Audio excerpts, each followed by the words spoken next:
Hello everyone, welcome to definite success Pathshala. मैं आपकी Hindi educator Rupali Verma. आज क्या लाए हैं भाई? आज हम class 10th Hindi course B के स्टूडेंट्स के लिए वीडियो लेकर आए। अभी रिसेंटली कोर्स बी के स्टूडेंट्स ने हमसे क्या पढ़ा था, वो था हमारा बुक स्पर्श भाग 2 के पद्य खंड का पहला अध्याय था बड़े भाई साहब। तो ये पार्ट बड़ा इंटरेस्टिंग था। हम लोगों ने देखा था ना कि प्रेमचंद जी और उनके बड़े भाई, ये दोनों के बीच रिश्ता बड़ा अच्छा सा था। जहाँ एक तरफ प्रेमचंद जी पढ़ने में बड़े होशियार थे, तो भाई जी को, बड़े भाई साहब को इतनी चीज़ें समझ में नहीं आती थी। वो कई क्लासेस फेल हो गए और हमारे जो प्रेमचंद जी थे वो खेलते कूदते हुए और अव्वल आते थे, फर्स्ट आते थे। कहानी बहुत अच्छी थी। बड़े भाई साहब जो अपने बचपना को एक तरीके से उन्होंने अपने अंदर दबा दिया था, सिर्फ इसलिए ताकि वो अपने छोटे भाई के सामने एक कहते हैं ना, अच्छी सी इमेज प्रस्तुत कर सकें कि भाई अगर बड़े भाई ही खेलेंगे तो छोटा भाई तो खेलेगा ही खेलेगा। ऐसी कुछ बहुत सारी चीज़ें हमने इस पार्ट में समझी थी और पढ़ी थी। तो आज क्या, आज आपके इसी बुक में पीछे बैक साइड में कुछ क्वेश्चंस दिए गए हैं, जिसमें आपके मौखिक, लिखित और आपके भाषा अध्ययन संबंधी इवन 25 से 30 वर्डों के भी क्वेश्चंस पूछे गए हैं, उनके आंसर देने हैं। 50 से 60 शब्दों के भी आंसर देने हैं। तो चलिए आज हम इसी को करने वाले हैं। क्वेश्चंस बहुत सारे हैं, ध्यान से इनको देखिएगा कि क्या क्या चीज़ें पूछी जा रही हैं और किस तरीके से पूछी जा रही है, इन्हें कैसे करना है। ठीक है, तो चलिए शुरू करते हैं। चैप्टर 8 जो हमारा पद्य खंड का पहला अध्याय है, लेकिन बुक का 8वां अध्याय है। सबसे पहले हमारे पास आ रहे हैं मौखिक प्रश्न। वैसे तो मौखिक प्रश्न है, ओरली हमको देने हैं, लेकिन आप बोल भाई इनका आंसर तो आपको देना पड़ेगा ना, तभी तो आप मौखिक की लर्न करोगे, तभी दे पाओगे, है ना। तो मौखिक के भी आंसर मैंने आपको दिए। निम्नलिखित प्रश्नों के उत्तर 1-2 पंक्ति में दीजिए। अब 1-2 पंक्ति का मतलब क्या हो गया? वेरी शॉर्ट आंसर है ना। 1-2 पंक्ति यानी कि 1-2 लाइन, वेरी शॉर्ट हुए ना। तो पहला प्रश्न है, कथानायक की रुचि किन कार्यों में थी? अब कथानायक कौन है? हमारे प्रेमचंद जी हैं। उनकी रुचि किस चीज़ में थी? कनकौए उड़ाने में, खेलने में, इन्हीं सारी चीज़ों में उनकी रुचि थी। तो कैसे लिखेंगे? देखिए, कथानायक की रुचि खेल कूद, मैदानों की सुखद हरियाली, कनकौए, कनकौए का मतलब जानते हो ना, पतंग, हाँ, कंकरियाँ उछालने, कागज़ की तितलियाँ बनाकर उड़ाने, चार दीवारी पर चढ़कर ऊपर नीचे कूदने, फाटक पर सवार होकर मोटर गाड़ी का आनंद तथा मित्रों के साथ बाहर फुटबॉल और वॉलीबॉल खेलने में थी। तो पूरी तरीके से उनको जो सबसे ज़्यादा पसंद था वो था खेल कूद। उन्हें वही चीज़ में सबसे ज़्यादा आनंद आता था। अब वो जो चीज़ें उन्होंने पाठ में लिखी हैं कि वो क्या क्या करते थे, वो सारी चीज़ें यहाँ पर मेंशन है। चलिए नेक्स्ट आते हैं। बड़े भाई साहब छोटे भाई से हर समय पहला सवाल क्या पूछते थे? पहला सवाल क्या पूछते थे? बड़े भाई हमेशा छोटे भाई से वो पहला सवाल क्या पूछते थे? क्या है? देखिए, बड़े भाई साहब छोटे भाई से हर समय पहला सवाल पूछते थे कि कहाँ थे, क्योंकि जब भी बड़े भाई साहब उनको पकड़ते, हमारे कथानायक यानी कि छोटे भाई साहब वो खेलकर ही वापस आ रहे होते थे। तो सबसे पहले ऐसे खड़े हो जाते और पूछते कहाँ थे। अब भाई वो बड़े थे, रौब तो जमाना ही जमाना था। अब देखिए, रौब इसलिए जमाना था, उनकी कंडीशन भी समझो, भाई वो बड़े हैं, छोटे भाई की रिस्पॉन्सिबिलिटी उनके ऊपर है ना, जिम्मेदारी है। तो वो सारी चीज़ें निभा करने के लिए भाई बिना बताए कहीं जा रहे हो तो सबसे पहले सवाल यही पूछेंगे, भाई तुम थे कहाँ पे? तो वो पूछते थे। नेक्स्ट आते हैं नंबर 3 क्वेश्चन। दूसरी बार पास होने पर छोटे भाई के व्यवहार में क्या परिवर्तन आया? भाई पहली बार पास हुए तो बड़े भाई तो फेल हो गए, छोटे भाई पास हो गए, लेकिन दूसरी बार भी जब सेम यही चीज़ हुई तो लेखक को थोड़ा सा घमंड आ गया। एक पल को उन्हें मन किया कि भाई बड़े भाई साहब के पास जाके उन्हें अच्छे से समझाया, बोला जाए कि पूरा दिन पढ़ने के लिए आप तो पढ़ते थे, आप तो पास हुए नहीं।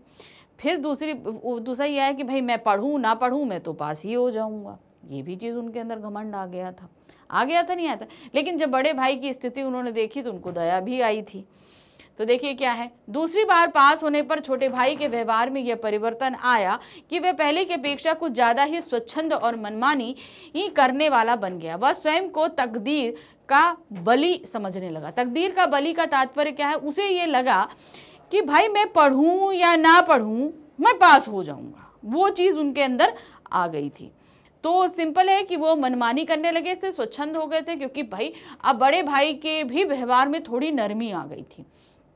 कि उनको भी इस चीज़ का अफसोस होने लगा था कि भाई मैं हर बार उसको डांटता रहता हूँ, वो तो पास हो जाता है सॉरी, लेकिन मैं फेल हो जाता हूँ।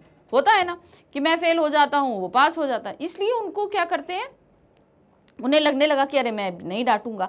और उनकी डांट ना पड़ने की वजह से जो लेखक थे उन्हें लगा कि भाई मेरे को अपनी मर्जी की करने की मतलब है, मैं पढ़ूं चाहे ना पढ़ूं, मैं इतना ज़्यादा किस्मत का धनी हूँ, जो भी लिख के आऊँगा सब अच्छा ही होगा और मैं पास हो जाऊँगा।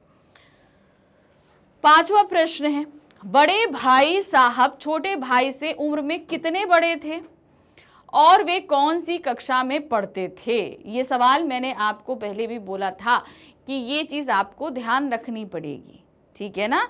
तो वही चीज़ देखिए, क्वेश्चन आएगा ही आएगा कि वो कितने साल बड़े भाई छोटे भाई से उम्र में कितने बड़े थे और कौन सी कक्षा में पढ़ते थे। तो वो 5 साल बड़े थे, हमें ये पता था, ठीक है, और उनसे 3 कक्षा आगे थे। ये देखिए क्या है, बड़े भाई छोटे भाई से 5 साल बड़े थे और छोटे भाई से 4 दर्जे आगे अर्थात 9वीं कक्षा में पढ़ते थे और छोटा भाई 5वीं कक्षा में पढ़ता था।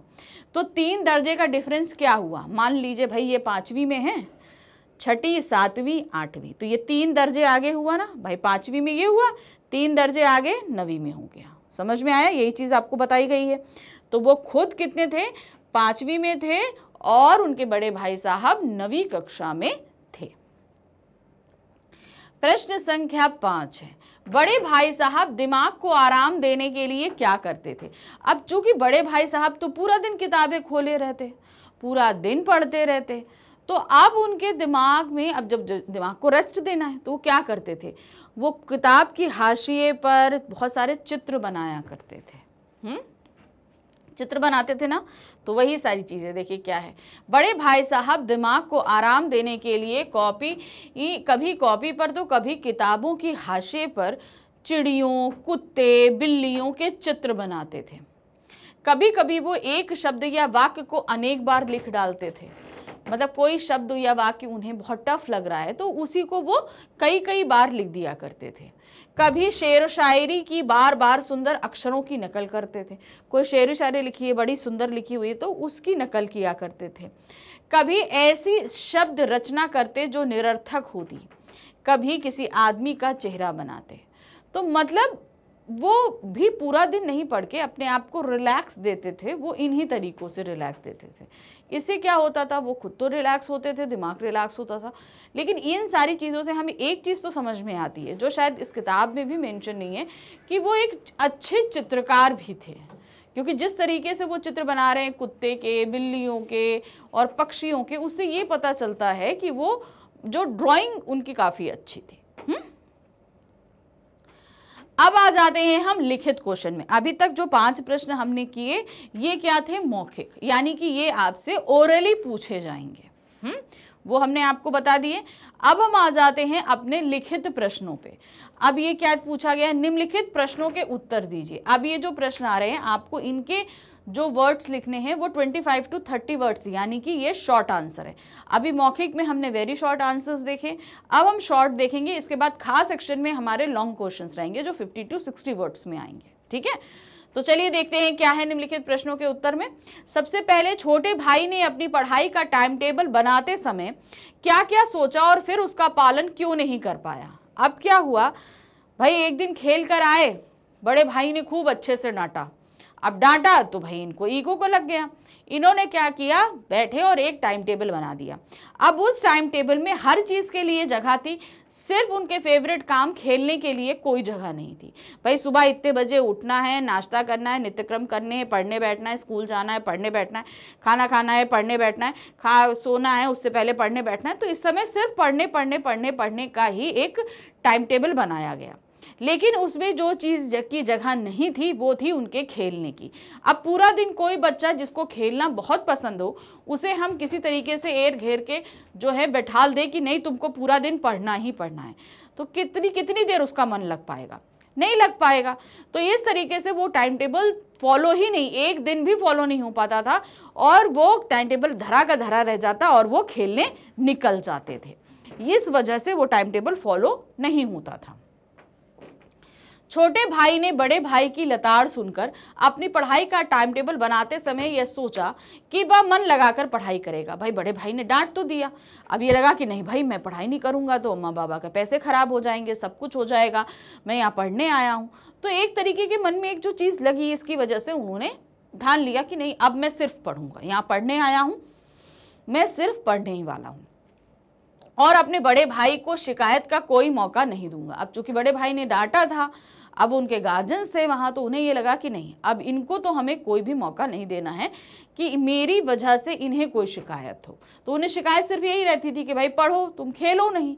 तो इसलिए उन्होंने वही काम किया, परंतु अपने स्वच्छंद स्वभाव के कारण वह अपने टाइम टेबल का पालन नहीं कर पाया, क्योंकि पढ़ाई के समय उसे खेल के हरे भरे मैदान, फुटबॉल, वॉलीबॉल और मित्रों की टोलियां अपनी ओर खींच लेती थी। क्योंकि जो टाइम टेबल बनाया जा रहा है उस टाइम टेबल को हम कह रहे हैं, आप भी अगर अपने लाइफ में कोई भी पढ़ाई के लिए टाइम टेबल बनाते हो तो हमेशा बैलेंस्ड टाइम टेबल बनाना चाहिए। आप ये समझो कि आप 24 घंटे में 20 घंटे पढ़ाई कर सकते हो तो इट्स नॉट पॉसिबल, ठीक है। आपको सोने का भी प्रॉपर समय चाहिए, आपको खाने का चाहिए, आपको बाकी जो डेली रूटीन से उनको करने का समय चाहिए, और साथ ही साथ आपको खेलने या बाहर आउटिंग का भी समय होना चाहिए। लेकिन हाँ, प्रोपोर्शन जो है वो एग्जाम दौरान कम कर देना चाहिए। जैसे बाहर आप घूमने जा रहे हो क्योंकि अपने माइंड को फ्रेश कर रहे हो, ठीक है, तो इसलिए जो आप 2 घंटे का टाइम है, नहीं उसको आप 45 मिनट का टाइम रखो कि 45 मिनट्स में बाहर आउटिंग कर लूँगा, फ्रेंड से बात कर लूँगा, फिर आके पढ़ लूँगा। तो इससे क्या रहता है, एक जो बैलेंस टाइम टेबल है, इसकी वजह से हम अपने जो टारगेट होता है उसमें हम फोकस्ड रहते हैं कि हाँ हमें आज इतने चैप्टर ख़त्म करने हैं।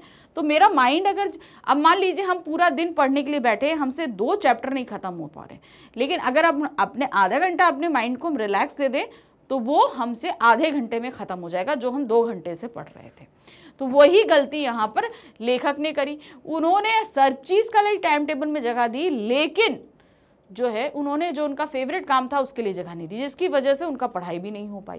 भाई पढ़ाई कर लेते, खेलने चले जाते, फिर खेल कर आते, फिर पढ़ाई कर लेते, तो इस तरीके से सारी चीज़ें बैलेंस होती। लेकिन जब उन्होंने पढ़ाई करी तो जो उनकी फेवरेट चीज़ थी उन्होंने उन्हें आकर्षित किया और वो खेलने के लिए चले गए, इसलिए फॉलो नहीं हो पाया वो। नेक्स्ट क्वेश्चन है, एक दिन जब गुल्ली डंडा खेलने के बाद छोटा भाई बड़े भाई साहब के सामने पहुंचा तो उनकी क्या प्रतिक्रिया हुई।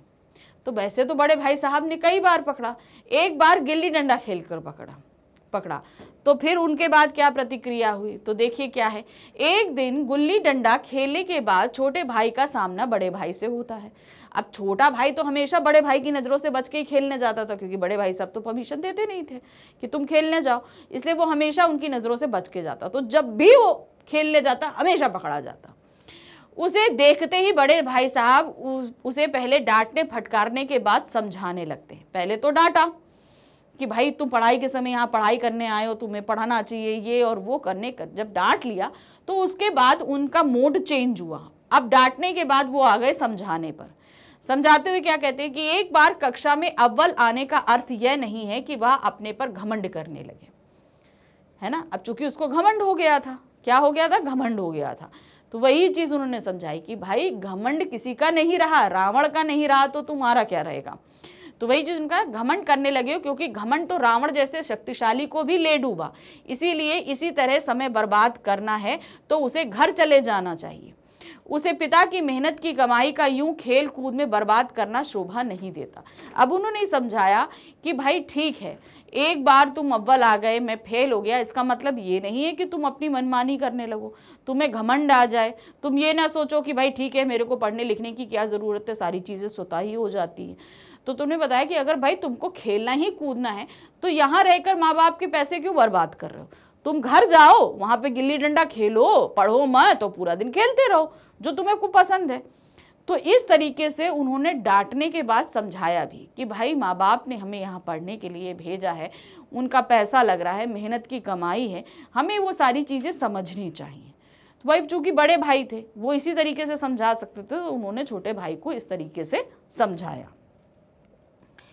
अब आते हैं नंबर 3 क्वेश्चन पे, क्या है, बड़े भाई साहब को अपने मन की इच्छाएं क्यों दबानी पड़ती थी। देखिए क्या होता है कि जब हम बड़े होते हैं तो हमारे पास स्वतः ही अपने आप बहुत सारी रिस्पॉन्सिबिलिटी आ जाती। अगर पावर आती है तो रिस्पॉन्सिबिलिटीज़ भी आती हैं, ध्यान रखिएगा। जैसे आप बोलते हो ना कि काश मैं खूब अच्छे से पढ़ लूँ, मुझे काफ़ी अच्छी पोस्ट मिल जाए और मैं जो है अपनी क्या कहते कोई एक कंपनी है उसमें एक बड़ी पोस्ट पे आऊँ। तो जब आप बड़ी पोस्ट पे आओगे तो आपको क्या होगा, आपको बहुत सारी जिम्मेदारियाँ मिलेंगी। पावर तो मिलेगा कि दूसरे के लोगों को काम को जो है देखना है, उन्हें निकालना है कि रखना है, क्या करना है, ये सारी पावर तो आपको मिलेगी, ठीक है। लेकिन साथ ही साथ बहुत सारी रिस्पॉन्सिबिलिटीज़ मिलेंगी और उन रिस्पॉन्सिबिलिटीज़ के चलते कई बार ऐसा होगा कि आपको अपनी मन की इच्छाएं दबानी पड़ेंगी, क्योंकि आप अपने अंडर काम करने वालों के लिए एक एग्जाम्पल सेट करना पड़ता है हमें, क्योंकि जो उनके सामने हम एग्जाम्पल सेट करेंगे ना वो उसी तरीके से काम करेंगे। अब मान लीजिए कि अगर बॉस ही कंपनी में काम नहीं करता है तो एम्प्लॉयज़ भी नहीं करेंगे, वो भी उसी तरीके से काम चोरी करेंगे ना। तो वही चीज़ यहाँ पर हुई। अब बड़े भाई साहब और हमारे लेखक दोनों जो है हॉस्टल में रहकर पढ़ रहे थे। अब चूंकि छोटे भाई की जिम्मेदारी बड़े भाई के ऊपर थी तो यहाँ पर उनके पास पावर तो थी कि बड़े भाई को डांटना है, समझाना है, उसे पढ़ाने पर ध्यान लगाना है, तो ये उनके पास पावर थी। लेकिन रिस्पॉन्सिबिलिटीज़ क्या थी, उन्हें अपनी मन की इच्छाएं मानी। उनकी भी पतंग उड़ाने की, खेलने की, हर चीज़ का मन करता था, लेकिन वो अपनी मन की इच्छाओं को सिर्फ इसलिए दबा लेते थे कि अगर भाई मैं खेलूंगा, मैं पतंग उड़ाऊंगा तो क्या होगा, मेरा देखा देखी मेरा छोटा भाई भी यही काम करेगा, वो पढ़ेगा नहीं, ठीक है ना। तो इसलिए वो अपने मन की इच्छाओं को मार लेते थे, क्योंकि उन्हें अपने छोटे भाई के सामने एक आदर्श जो है रूप प्रकट करना था जिसको वो छोटा भाई फॉलो करे और पढ़ाई की तरफ ध्यान दे। बड़े भाई होने के नाते वे अपने छोटे भाई के सामने एक आदर्श प्रस्तुत करना चाहते थे, मतलब एक बहुत अच्छा एग्जाम्पल देना चाहते थे कि हाँ देखो मैं पढ़ता हूँ, ऐसे तुमको भी पढ़ना चाहिए। उन्हें अपने नैतिक कर्तव्य का ज्ञान था, जो रिस्पॉन्सिबिलिटीज़ उनके ऊपर सौंपी गई थी उनके माँ बाप के द्वारा, उन्हें उनका अच्छी तरीके से भान था।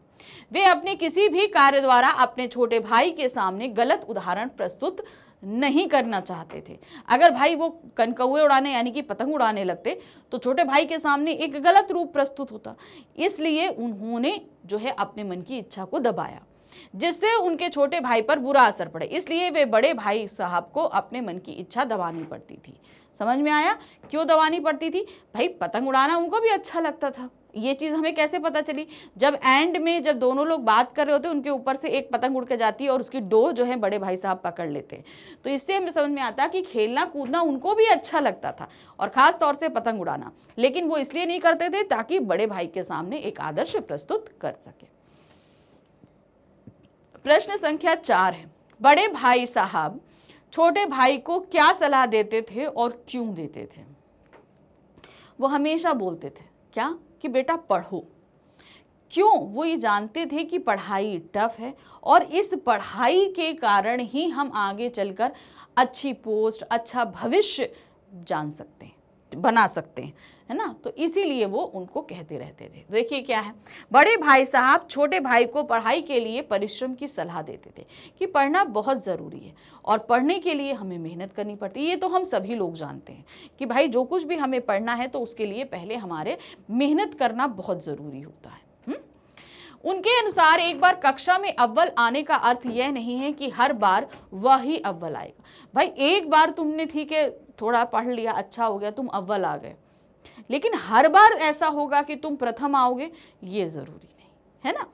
घमंड और जल्दबाजी ना करते हुए उसे अपनी पढ़ाई की नींव की मजबूती की ओर ध्यान देना चाहिए। देखते जो छोटी क्लासेस होती है ना उन्हें हमेशा नींव कहा जाता है। क्यों कहा जाता है? देख लीजिए, छोटे बच्चों को ये नहीं कहा जाता है कि उन्हें सिलेबस में सब कुछ लर्न करना है, ठीक है। आप आइए नर्सरी क्लास के बच्चों में, नर्सरी में आइए, KG1 में आइए, KG2, ये जो हमारा बेस होता है स्कूल का, इसमें हमेशा किस चीज़ पे फोकस किया जाता है कि बच्चे चीज़ों को सही से आइडेंटिफाई कर सकें, उनकी राइटिंग अच्छी हो, उनके सुनने यानी कि जो समझने की शक्ति है जो मैम पढ़ा रही हैं उस शक्ति को तरह तरह इनोवेटिव तरीके से समझाया जाता है ताकि बच्चों को अच्छे से समझ में आए। फिर दूसरा उनकी लर्निंग कैपेसिटी पे वर्क किया जाता है, इसीलिए छोटे बच्चों को राइमिंग्स बहुत ज़्यादा सिखाई जाती हैं, ठीक है ना।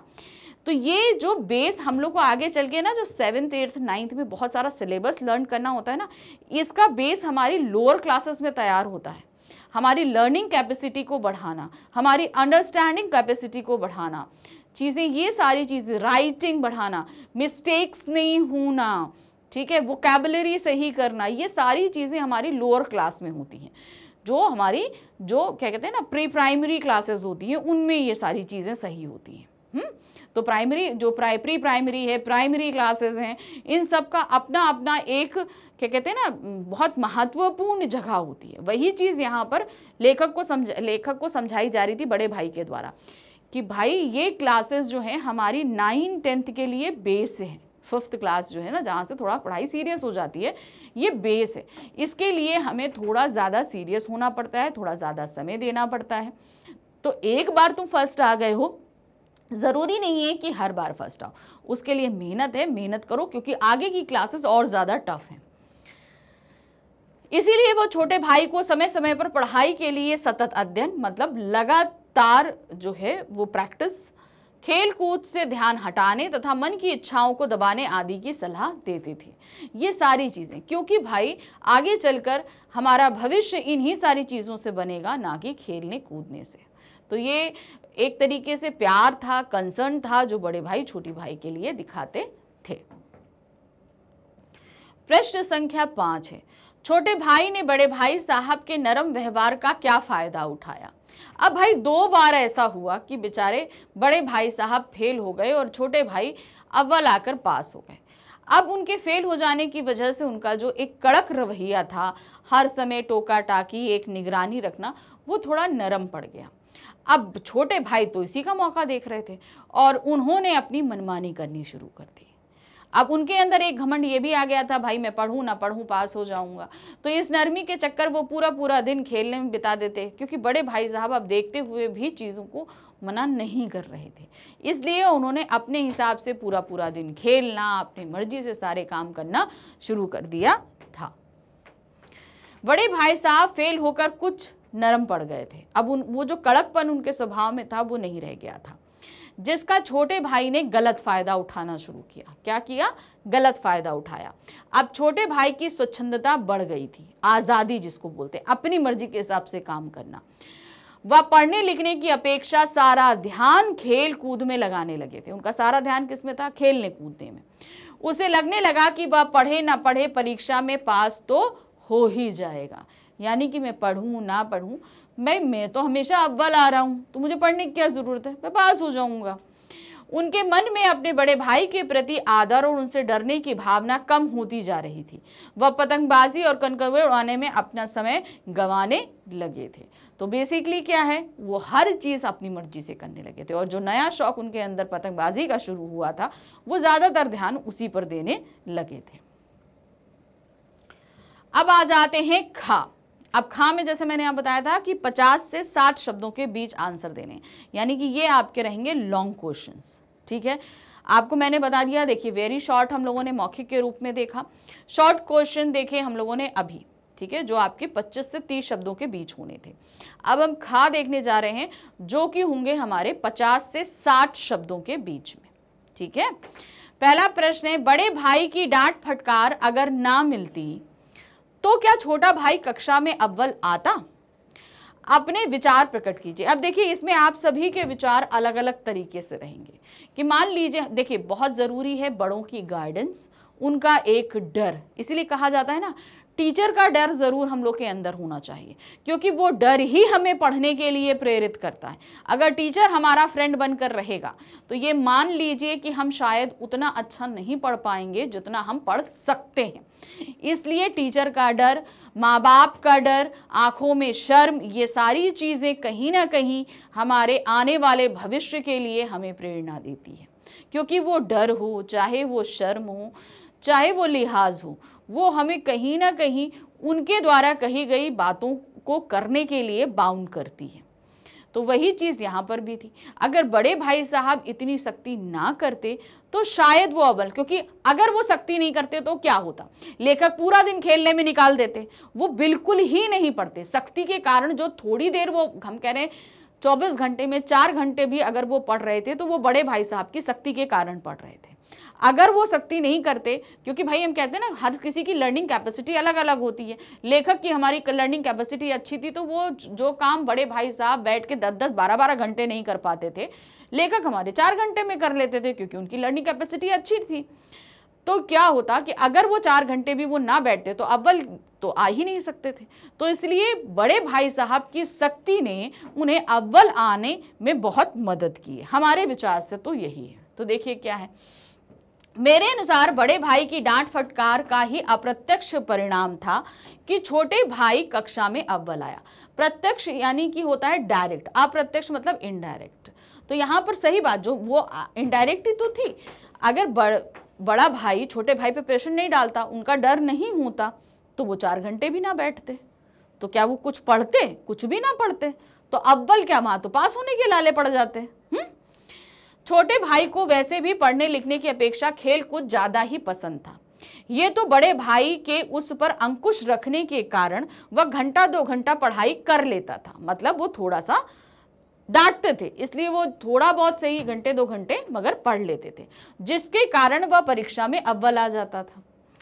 यदि बड़ा भाई उसे स्वच्छंद छोड़ देता, यानी आजाद छोड़ देता, तुम्हारी मर्जी तुम पढ़ो चाहे ना पढ़ो, तो वह बिगड़ सकता था। वो बिगड़ जाता, ठीक है ना, वो तो पूरा दिन खेलता ही रहता, पढ़ने में ध्यान ही नहीं देता। तो इस तरीके से क्या होता, वो तो आप उसका ध्यान ही पूरी तरीके से पढ़ाई से हट गया होता। इसलिए मेरे विचार से बड़े भाई की डांट फटकार आवश्यक थी। तो यहाँ तो बड़े भाई साहब की डांट, लेकिन हम लोग की लाइफ में हमारे माँ बाप, टीचर्स, इन सभी की जो है डांट कहीं ना कहीं हमें बहुत फायदा देती है। अब क्या दिया है इस पाठ में, लेखक ने समूची शिक्षा के किन तौर तरीकों पर व्यंग्य किया है। क्या उनके विचार से सहमत है? तो उन्होंने कई तौर तरीकों पर व्यंग्य किया। एक तो एज इट इज रट्टा मारने वाली बात पर दिया है, बेवजह अपना देश छोड़कर दूसरे देशों के इतिहास के पढ़ने के ऊपर उन्होंने व्यंग्य किया। तीसरी चीज निबंध लेखन, अननेसेसरी इतना सारा लिखने के ऊपर उन्होंने व्यंग्य किया है। तो कई आजकल की जो शिक्षा पद्धति जो मतलब हम तत्कालिक शिक्षा पद्धति, हम आज के प्रेजेंट की नहीं है, जब ये लेख लिखा गया या हमारे लेखक जब पढ़ रहे थे 5वीं कक्षा में, तो तत्कालीन शिक्षा व्यवस्था पर इन्होंने जो सीधे सीधे है वो व्यंग्य किया है। अब वो क्या क्या व्यंग्य थे उनको देखिए, ठीक है। बड़े भाई साहब पाठ के अंतर्गत लेखक द्वारा शिक्षा पर किए गए व्यंग्य से पूरी तरह सहमत हूं। बिल्कुल सही है। जो चीजें, अब ये बात को हमें कॉन्सेप्ट समझना चाहिए, रटना नहीं चाहिए, है ना। तो देखिए क्या है, अब वो क्या क्या शिक्षा प्रणाली है वो देखिए क्या है। क्योंकि इस प्रकार की शिक्षा प्रणाली में बच्चों की मौलिकता नष्ट हो जाती है, उनका स्वाभाविक विकास नहीं हो पाता, पाठ में कहा गया है। अब जिस तरह की उस समय की शिक्षा प्रणाली थी, उससे एक जो नेचुरल डेवलपमेंट होना चाहिए किसी भी व्यक्ति के व्यक्तित्व का, वो नहीं हो सकता। क्योंकि वहां पर आपको आपके पढ़ने के तरीके को, हर एक तरीके के ऊपर अंकुश था। देखिए क्या, पहले शिक्षा प्रणाली में बच्चों की व्यवहारिक शिक्षा को पूरी तरह नजरअंदाज कर दिया जाता है। उनकी व्यवहारिक शिक्षा का तात्पर्य क्या हुआ यहाँ पर, कि हम अपने हिसाब से की चीजों को कैसे प्रेजेंट करें, वो सारी चीजें उसको पूरी तरह खत्म कर दिया जाता है। मतलब टोटल पढ़ाई, नो एक्टिविटीज लाइक दैट। बच्चों के ज्ञान कौशल को बढ़ाने की बजाय उन्हें रट्टू तोता बनाने पर जोर दिया जाता है, जो कि सर्वथा अनुचित है। यानी कि टीचर ने जो जैसा लिखा दिया, बच्चे को वही रट कर और एज इट इज लिखना है। बच्चा अपने मन से नहीं लिख सकता। अब जो आजकल की, जैसे अब हम ये तत्कालीन शिक्षा व्यवस्था की बात कर रहे हैं, जब लेखक पढ़ते थे, जो अध्यापक ने लिखाया वो एज इट इज रटो और एज इट इज कॉपी में लिखो। लेकिन आज हम अगर 2024 की वर्तमान शिक्षा प्रणाली की बात करें तो क्या हम लोग को कॉन्सेप्ट क्लियर किए जाते हैं, फिर उसके बाद अंदर जो लिखना है वो हम पर छोड़ा जाता है। हमें कॉन्सेप्ट क्लियर हो गए, अब उसे हमें अपने हिसाब से हम लिख सकते हैं। लेकिन पहले ऐसे नहीं होता था, जो चीज लिखी है उसे एज इट इज लर्न करना होता था। परीक्षा प्रणाली में आंकड़ों को महत्व दिया जाता था। बच्चों के सर्वांगीण विकास की ओर शिक्षा प्रणाली कोई ध्यान नहीं दिया जाता था। अब क्या होता था कि बच्चों का हर तरीके से डेवलपमेंट के बारे में नहीं सोचा जाता था। सिर्फ ये कि पढ़ लो, नंबर्स आ जाए, सिर्फ नंबर्स के ऊपर होता था कि भाई इतने नंबर आए उतना सही है। लेकिन देखिए इसी के चलते क्या है ना, अब हम लोग के यहाँ ग्रेडिंग सिस्टम आया। छोटी लोअर क्लासेस तक देखिए ग्रेडिंग सिस्टम चलता है, वहाँ नंबर्स की दौड़ नहीं चलती है। तो वही चीज़ है, पहले क्या होता था, नंबर ही आपका ज़िंदगी का पैमाना था। अगर इतने अच्छे नंबर आए तब तो ठीक है, नहीं आए तो कोई मतलब नहीं। अब यहाँ पर क्या हो जाता था कि चारों तरफ से बच्चों का जो एक विकास होना चाहिए, एक जो डेवलपमेंट होना चाहिए, अब एक्टिव इसमें क्या सर्वांगीण विकास का तात्पर्य यहाँ पर क्या होता है? सर्वांगीण विकास का तात्पर्य होता है कि आपने जो चीज़ें पढ़ी हैं उनके कॉन्सेप्ट क्लियर होने चाहिए, उन्हें प्रैक्टिकल लाइफ में कैसे इंप्लीमेंट किया जाएगा वो पता होना चाहिए, आपका सोशल बाउंडिंग कैसी है, आपकी एक्टिविटीज़ फिजिकल कैसी, मेंटल हेल्थ कैसी है, फिजिकल हेल्थ कैसी है, इन सारी चीज़ों को ध्यान में रखकर आज शिक्षा प्रणाली में बहुत हद तक चेंजेस किए जा चुके हैं। देखिए हम लोग के यहाँ अगर 8 पीरियड स्कूल में लगते हैं तो उनमें कम से कम 2 पीरियड हम लोग के एक्टिविटीज़ से होते हैं, या तो आर्ट एंड क्राफ्ट होगा, स्पोर्ट्स होगा, कंप्यूटर होगा, स्पोर्ट्स होगा, डांस होगा। तो इस तरीके की जो हमारी फिजिकल एक्टिविटीज़ होती हैं उन पर भी आजकल के समय में ध्यान दिया जाने लगा है, जो उस समय नहीं दिया जाता था। अब आते हैं प्रश्न संख्या 3 पर। बड़े भाई साहब के अनुसार जीवन की समझ कैसे आती है? किससे आती है जीवन की समझ? उनके अनुसार जीवन की समझ अनुभव से आती है। ठीक है, जो हमारे पास एक्सपीरियंस रहता है, ये सारी चीज़ें बहुत ज़रूरी होती हैं। देखिए क्या है, बड़े भाई साहब के अनुसार जीवन की समझ ज्ञान के साथ अनुभव और व्यावहारिकता से आती है। देखिए सिर्फ किताबें पढ़ लेने से हमें हर एक चीज़ का अनुभव नहीं हो जाता, हर एक चीज़ का ज्ञान नहीं हो जाता। किताबें हमें एक लिमिटेड नॉलेज देती हैं, लेकिन संसार में जब हम रहते हैं, 4 लोगों से मिलते हैं, उनसे बात करते हैं, हमारी सोशल बाउंडिंग्स बनती हैं, तो उससे क्या होता है, हमारे अनुभव बढ़ते हैं। अब देखिए क्या होगा, आपकी मम्मी को जितनी चीज़ों के लिए एक्सपीरियंस है उतना आपको लिए नहीं होगा। अब जैसे मान लीजिए सिंपल सी एक चीज़ है, आप मैगी बना रहे हो, आई होप आप लोग मैगी तो बना ही लेते होगे या चाय बना लेते होगे। अब क्या होता है, जब आप मान लो सपोज चाय बनाने ही जा रहे हो, तो चाय का पतीला आपने रखा, उसमें नाप के 2 कप पानी डाला, उसमें आधा कप दूध डालोगे, फिर उसमें आप 2 चम्मच चीनी डालोगे, 1 चम्मच चाय पत्ती डालोगे और फिर उसे बॉईल करने के लिए रख दोगे, क्योंकि आपने ये एक मेजरमेंट अपनी मम्मी से सीख लिया। लेकिन अब आप मम्मी को चाय बनाते हुए देखना, ठीक है, मम्मी चाय कैसे बनाती हैं? मम्मी ने अंदाजे से, अब ये नहीं कि वो कप से नाप के डाल रही, उन्होंने जग से डायरेक्ट डाल दिया पानी, ठीक है, फिर उसमें बाद उन्होंने अंदाजे से दूध डाला, फिर उन्होंने अंदाजे से चीनी डाली, अंदाजे से चाय पत्ती डाली, लेकिन चाय बेहतरीन बनके तैयार होती है। क्यों? क्योंकि उनको ये सारे काम करते करते एक एक्सपीरियंस आ चुका है और आप अभी एक्सपीरियंस गेन कर रहे हो, ठीक है ना। तो वही चीज़ है, बड़े लोगों के पास अनुभव होता है क्योंकि उन्होंने ये सारा टाइम चीज़ें इन चीज़ों में बिताया है, ठीक है ना।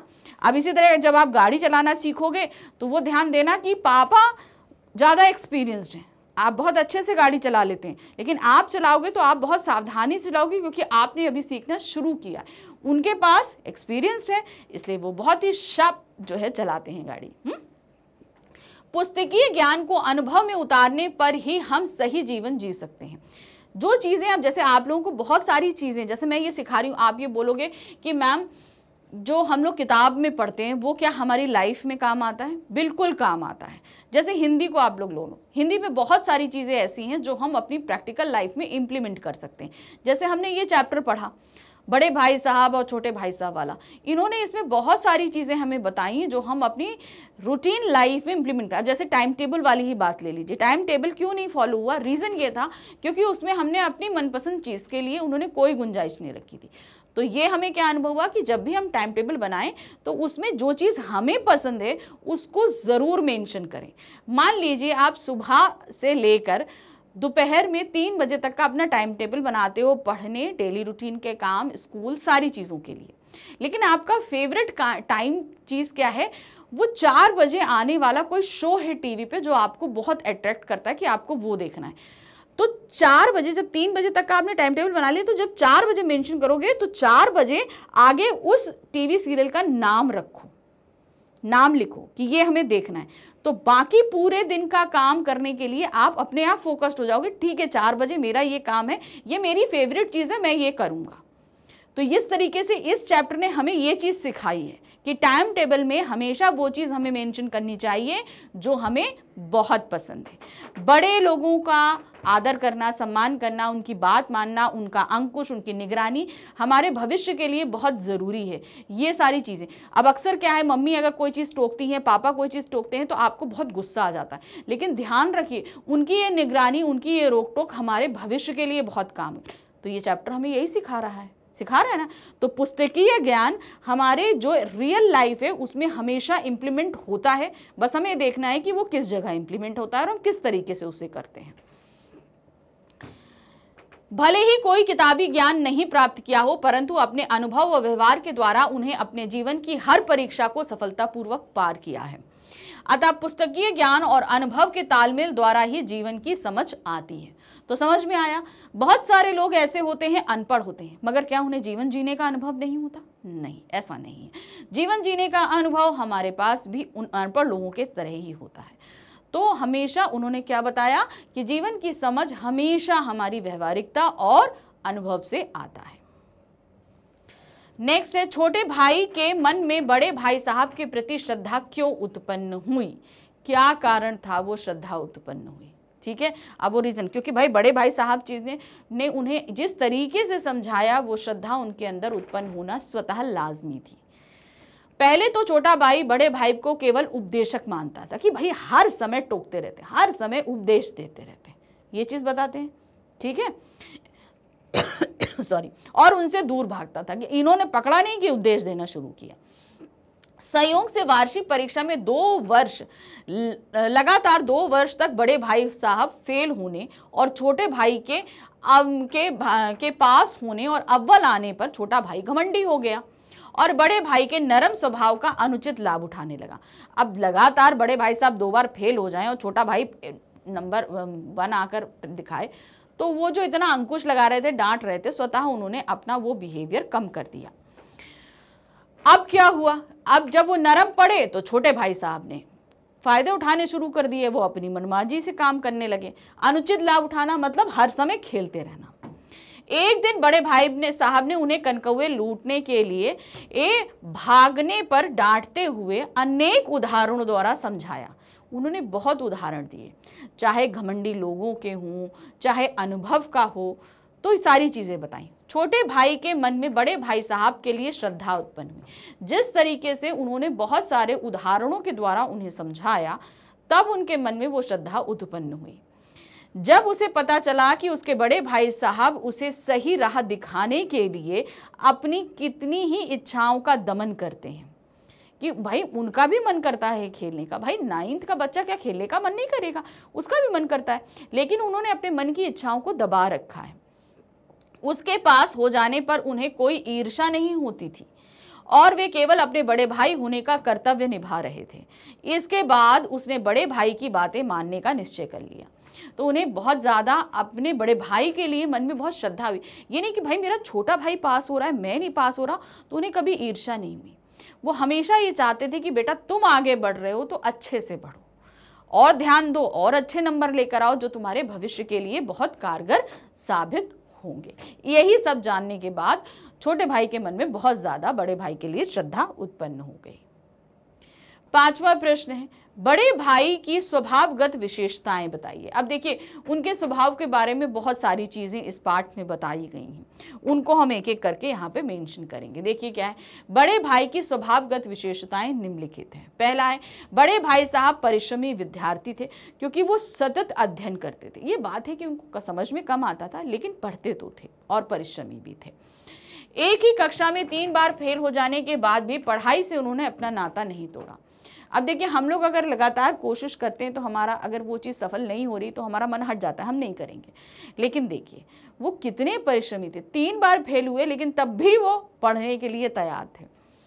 वे गंभीर तथा संयमी किस्म के व्यक्तित्व रखते थे, अर्थात हर समय अपने छोटे भाई के सामने आदर्श उदाहरण प्रस्तुत करने के लिए खेल कूद से दूर और अध्ययनशील बने रहते थे। उन्हें अपने छोटे भाई के सामने एक बहुत अच्छा एग्जाम्पल पेश करना था, इसलिए वो अपने मन की इच्छाओं को मार के लगातार सिर्फ अध्ययनशील रहते थे, ताकि छोटा भाई मुझसे कुछ सीखे और पढ़ता रहे लगातार। बड़े भाई साहब कुशल वक्ता थे, यानी कि बोलने में बहुत अच्छे थे। देखिए अपने छोटे भाई को कितने तरीकों से समझाते थे, है ना, तो इसलिए हम क्या कहेंगे कि वो बहुत अच्छे वक्ता थे। वे छोटे भाई को अनेक उदाहरणों द्वारा जीवन जीने की समझ दिया करते थे, मतलब बहुत सारे कि भाई बेटा ऐसे ऐसे करोगे तो इस तरीके, ज़्यादा घमंड करोगे तो रावण का घमंड नहीं रहा तो तुम्हारा नहीं रहेगा। माँ बाप अगर पढ़े नहीं हैं तो क्या उनके पास जीवन का अनुभव नहीं है, वो हमसे ज़्यादा अनुभवशील है ना। तो इस तरीके के उदाहरण देकर वो हमेशा अपने भाई को इंकरेज करते थे कि नहीं वो गलत राह पे ना जाना पाए। तो इस तरीके से हम कह सकते हैं कि वो वक्ता काफ़ी अच्छे थे। बड़ों के लिए उनके मन में बड़ा सम्मान था। वे पैसों की फिजूल खर्ची को उचित नहीं समझते थे। अब ये चीज़ उन्होंने बताई थी कि भाई पढ़ना नहीं है तो वापस घर चले जाओ, यहाँ पर रह के दादा के पैसों को बर्बाद करने का कोई तुक नहीं है। तो इससे पता चलता है ना कि वो फिजूल खर्ची नहीं थे, वो पैसों की अहमियत को समझते थे। वे अक्सर छोटे भाई को माता पिता के पैसों को पढ़ाई के अलावा खेल कूद में गंवाने पर डांट लगाते थे। भाई हमारे यहाँ हम दोनों भाई यहाँ हॉस्टल में रहकर पढ़ रहे हैं तो माँ बाप कितना पैसा हमारे ऊपर खर्च कर रहे हैं और हम वो पैसा पढ़ाई की बजाय खेल कूद में बता रहे हैं, तो इस तरीके से पैसे की बर्बादी हुई ना। तो ये हमेशा समझाते थे। नेक्स्ट है, वे मेहनती होते हुए भी अपनी कुशलता का प्रदर्शन नहीं कर पाते थे, इसलिए वह परीक्षा में फेल हो जाते थे। मेहनती थे, परिश्रमी थे, सब कुछ था, लेकिन तब भी वो एग्ज़ाम पास नहीं कर पाते थे। इस बात का उन्हें तकलीफ तो होती थी, दुख भी होता था, लेकिन वो आगे बढ़ने के लिए हमेशा प्रयासरत रहते थे। तो ये सभी बड़े भाई साहब की स्वभावगत विशेषताएं थी। अब आते हैं प्रश्न नंबर 6। बड़े भाई साहब ने जिंदगी के अनुभव और किताबी ज्ञान में से किसे और क्यों महत्वपूर्ण कहा है? देखिए उन्होंने ये कहा है कि भाई जीवन के अनुभव हमारे से जो बड़े होते हैं उनके पास ज़्यादा होता है और जीवन जीने के लिए उन अनुभवों का होना हमारे अंदर बहुत ज़रूरी है। सिर्फ किताबी ज्ञान प्राप्त कर लेने से जीवन जीने का अनुभव नहीं आता है। इसके लिए उन्होंने अनपढ़ लोगों का उदाहरण भी दिया, अपने माँ बाप का उदाहरण दिया कि वो हमसे माना कि कम पढ़े लिखे हैं लेकिन उनके पास जीवन का अनुभव ज़्यादा है। इवन उन्होंने ये भी बताया कि मैं तुमसे 5 साल बड़ा हूँ तो मेरे पास तुमसे ज़्यादा अनुभव है, ये चीज़ भी उन्होंने बताई है। बड़े भाई साहब जिंदगी के अनुभव को किताबी ज्ञान से अधिक महत्वपूर्ण मानते थे। कि आप देखिए ऐसे लोगों का दो लोगों जो एक हमेशा किताब ही पढ़ता रहता है वो, और एक वो जो पढ़ाई के साथ साथ खेलता भी रहता है, किसके पास ज़्यादा अनुभव होगा? जो किताबों में हमेशा घुसा रहता है वो 4 लोगों को दोस्त नहीं बना पाएगा। अब मान लीजिए जो एक व्यक्ति है जो हमेशा पढ़ता रहता है और एक जो खेलता है, उन्हें जो है जाकर एक ऐसे रूम में रख दो जहाँ पर 10 और बच्चे हैं। वो जो किताबों में घुसा रहता है वो 10 बच्चों के होते हुए भी एकदम अकेला रहेगा, और वो बच्चा जो हमेशा खेलता रहता है वो उन 10 लोगों से फटाफट दोस्ती करेगा और कोई ना कोई खेल खेलना शुरू कर देगा। तो उसके पास एक्सपीरियंस है, वो किताबों के साथ साथ बाहर व्यवहारिक ज्ञान भी प्राप्त कर रहा है ना। इसीलिए अनुभव को ज़्यादा इंपॉर्टेंट बताया है बनिस्बत किताब। किताबी ज्ञान होना चाहिए, वो हमें एक अच्छे तरीके से लाइफ जीने के लिए देता है, बताता है, लेकिन सिर्फ किताबी ज्ञान किसी काम का नहीं होता। उनके अनुसार किताबी ज्ञान तो कोई भी प्राप्त कर सकता है, परंतु असल ज्ञान तो अनुभवों से प्राप्त होता है कि हमने कितने जीवन मूल्यों को समझा है, जीवन की सार्थकता, जीवन का उद्देश्य, सामाजिक कर्तव्य के प्रति जागरूकता की समझ को हासिल किया है। अतः हमारा अनुभव जितना विशाल होगा उतना ही हमारा जीवन सुंदर और सरल होगा। तो एक्सपीरियंस, रियल लाइफ से एक्सपीरियंस हमें बहुत ज़्यादा जो है वो मायने रखते हैं। अब आगे प्रश्न संख्या 7 पे, यहाँ क्या दिया गया है? बताइए पाठ के किन अंशों से पता चलता है कि। अब आपको कुछ क्वेश्चंस पूछे जा रहे हैं और आपको बताना है कि पाठ में वो घटना कब और कैसे घटित हुई है। ठीक है, जैसे यहाँ दिया है छोटा भाई अपने बड़े भाई का आदर करता था। अब आपको वो घटना बतानी है कहाँ पर छोटा भाई बड़े भाई का आदर करता था। ठीक है, उस घटना को बताना है। तो चलिए देखते हैं कहाँ पर बताया। छोटे भाई का मानना है कि बड़े भाई का उसे डांटने डपटने का पूरा अधिकार है। बात सही है। अब जैसे हम बोले कि मेरी मम्मी मुझे ना डांटे, तो कैसे हमको डांटने का पूरा अधिकार है, क्योंकि वो ज़्यादा अनुभवशील है, सॉरी, उन्हें ये चीज़ पता है कि मैं कहाँ गलत कर रही हूँ, कहाँ सही कर रही हूँ। गलत कर रही हूँ तो वो डांटेंगी, है कि नहीं, क्योंकि उससे बड़े हैं। छोटे भाई की शालीनता व सभ्यता इसी में थी कि वह उनके आदेशों को कानून की तरह माने, अर्थात पूरी सावधानी व सतर्कता से उनकी बात का पालन करे। तो ये बात जहाँ लेखक ने ये लिखी है उससे सीधे सीधे ये पता चलता है कि छोटा भाई बड़े भाई का आदर बहुत करता था। अब वो कुछ नहीं, वो हमसे बड़े हैं इसलिए हमें उनकी डांट सुननी है, उनकी बातों को पालन करना है, यही सिरे से वो मान लेते थे। दूसरा है, भाई साहब को जिंदगी का अच्छा अनुभव है। ये बात कहाँ से परिलक्षित होती है, कौन सी ऐसी घटना है जिससे पता चलता है? देखिए क्या है, भाई साहब ने छोटे भाई से कहा कि मुझे जीवन का तुमसे अधिक अनुभव है। ये बात उन्होंने बोली। समझ किताबी ज्ञान से नहीं आती अपितु दुनिया के अनुभव से आती है। ये जब बात वहां पर बोल रहे थे ना, तो ये सारी चीजें बिल्कुल सही पता चल रहा था कि भाई साहब जिंदगी का काफी अच्छा अनुभव रखते हैं छोटे भाई से, क्योंकि उनकी बातों से ये सारी चीजें पता चल रही थी। जिस प्रकार अम्मा व दादा पढ़े लिखे नहीं हैं, फिर भी उन्हें संसार का अनुभव हमसे अधिक है। बड़े भाई ने कहा कि यदि मैं आज अस्वस्थ हो जाऊं तो तुम भली प्रकार मेरी देखरेख नहीं कर सकते हो। बात सही है, क्योंकि उसे ये नहीं पता कि भाई किस बीमारी में किस तरह की दवा देनी है, लेकिन माँ को इस बारे में पूरी तरीके से पता है। यदि दादा हो तो वे स्थिति को संभाल लेंगे, यानी पिताजी होंगे तो उन्हें ये पता है कि बीमार को क्या क्या चीजें चाहिए, उनको अनुभव है इस चीज का। तुम अपने हेड मास्टर को देखो, उनके पास अनेक डिग्रियां हैं, उनके घर का इंतजाम उनकी बूढ़ी माँ करती हैं। इन सब उदाहरणों से स्पष्ट है कि भाई साहब को जिंदगी का अच्छा अनुभव था। वो सिर्फ किताबें नहीं पढ़ते थे, आसपास के लोगों को, उनकी परिस्थितियों को, उनके अनुभवों को भी देखते थे। तो इन्होंने जो हेडमास्टर वाली बात कही ना, जब तक हेडमास्टर अकेले रहते थे तब तक उनका घर अस्त व्यस्त रहता था, उनके बहुत खर्चे होते थे। लेकिन जब उनकी व्यवस्था उनके घर की माँ ने संभाली तो उनके घर के खर्च बहुत कम हो गए, वो खुश रहने लगे, साथ ही साथ उनका घर भी व्यवस्थित और सुचारू ढंग से चलने लगा। क्यों? क्योंकि माँ के पास उन सारी चीज़ों का अनुभव अच्छे से था, है ना, हेडमास्टर पास के नहीं था। तो ये सारी चीज़ों से पता चलता है कि उन्हें जिंदगी का ज़्यादा अनुभव था, क्योंकि वो अपने आसपास हो रही चीज़ें, घटित हो रही चीज़ों को भी बहुत ध्यान से देखते और समझते थे। भाई साहब के भीतर भी एक बच्चा है। ये कहाँ पता चलता है? जब उन्होंने उचक के उस पतंग की डोर को पकड़ लिया था, है ना, ये सारी चीजें वहां से पता चलती है। देखिए क्या है, भाई साहब ने छोटे भाई से कहा कि तुमको पतंग उड़ाने की मनाही नहीं करता, सच तो यह है कि पतंग उड़ाने की मेरी भी इच्छा होती है। ये बात उन्होंने खुद मुंह में भी कही। बड़े भाई साहब बड़े होने के नाते अपनी भावनाओं को दबा देते थे। क्यों दबा देते? ताकि छोटे भाई के सामने एग्जाम्पल अच्छा सेट हो। एक दिन भाई साहब के ऊपर से पतंग गुजरी। भाई साहब ने अपनी लंबाई का लाभ उठाया। वे उछलकर पतंग की डोर पकड़कर हॉस्टल की ओर दौड़कर आ गए। छोटा भाई भी उनके पीछे पीछे दौड़ा आ रहा था। इन सभी बातों से यह सिद्ध होता है कि बड़े भाई साहब के भीतर भी एक बच्चा है जो अनुकूल वातावरण पाकर उभर पड़ता है। यानी कि उन्हें भी खेलना, कूदना, पतंग उड़ाना ये सब अच्छा लगता है, लेकिन वो परिस्थितियों के हिसाब से चीज़ों को रिएक्ट करते हैं।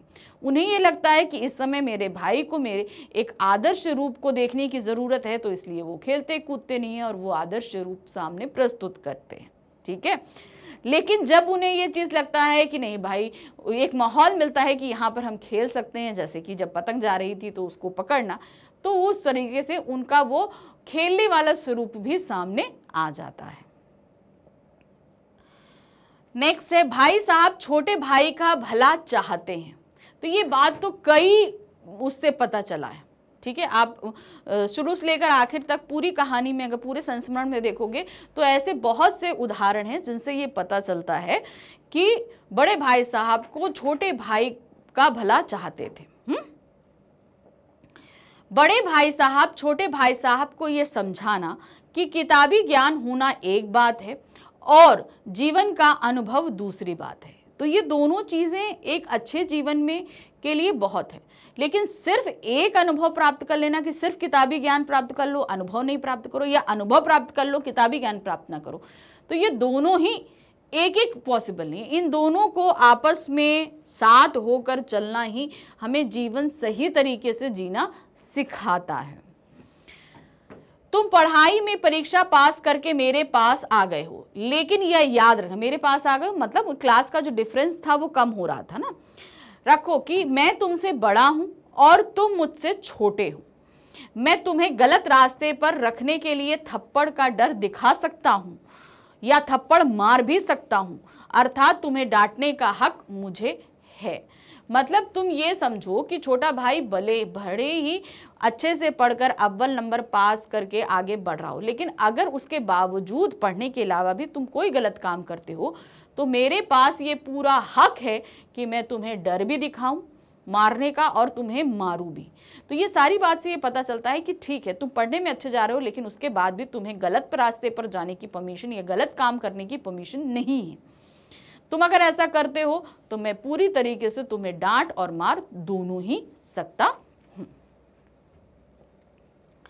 अब आते हैं निम्नलिखित के आश्रय स्पष्ट कीजिए। ठीक है, कुछ यहाँ पर पंक्तियां दी गई हैं जिनका आश्रय हमको स्पष्ट करना है। पंक्तियां लिखी हैं, अब इसके पीछे का क्या कहने का मतलब है। पहली पंक्ति है, इम्तिहान पास कर लेना कोई चीज नहीं, असल चीज है बुद्धि का विकास। यानी कि मान लीजिए भाई जितना हमारे सिलेबस में हमने अच्छे से लर्न कर लिया, लर्न करके हमने जाकर कॉपी में लिख दिया, हम पास हो गए। ठीक है, ये असली चीज़ नहीं है। ये नंबर हमको ज़िंदगी जीने का सलीका नहीं सिखाएंगे। जो चीज़ हमें उस चैप्टर में पढ़ाई गई है उस चीज़ को हम कितना समझ पाए हैं और आगे चल के अपनी लाइफ में कितना इम्प्लीमेंट कर पाएंगे, ये ज़्यादा मायने रखता है। ये जो किताबी ज्ञान है ना, किताबी ज्ञान हमको सिर्फ इसलिए किताबी ज्ञान कहा जा रहा है क्योंकि अगर इसे हम पढ़कर और सिर्फ लिखकर छुट्टी पा जाएं तो वो किताबी ज्ञान हो जाता है। लेकिन उसे अगर हम पढ़कर समझकर अपनी लाइफ में इम्प्लीमेंट करते हैं तब होता है वो सही तरीके का ज्ञान, वो होता है बुद्धि का विकास। ठीक है, यह पंक्ति बड़े भाई साहब पाठ से ली गई है जिसके लेखक श्री प्रेमचंद जी हैं। इस पंक्ति का आशय यह है कि केवल परीक्षा पास कर लेने से ही आप जीवन में सफलता प्राप्त नहीं कर लेंगे, यह जरूरी नहीं है। असल ज्ञान तो बुद्धि के सही विकास से होता है। आप ज्ञान प्राप्त करना अलग है, लेकिन एक होता है बुद्धि का विकास करना। बुद्धि का सही विकास अनुभव और व्यवहार से होता है जिससे जीवन को पूर्णता प्राप्त होती है।